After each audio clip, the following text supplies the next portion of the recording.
Bugungi metodik o'yinimiz koptokchalar bilan bo'ladi. Qo'llarimizga bir-birimizga tekkizamiz koptokchalarni. Qo'shiq qo'yiladi.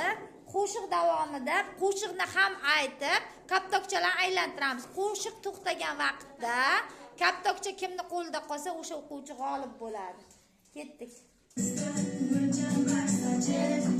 Qalbiga shodlikdan qo'rg'on quraman. Hayotida yangi sahifa ochib, onamni eng baxtli ayol qilaman. Quvonch elchalari nurli joylar, yuragim yo'lida mehrli joylar. Hammadan so'ngroq asab olaylar.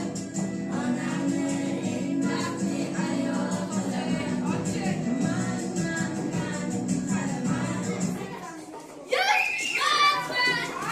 Mana qo'shiq to'xtagan vaqtda mana ikkita o'quvchimiz g'olib bo'ldi.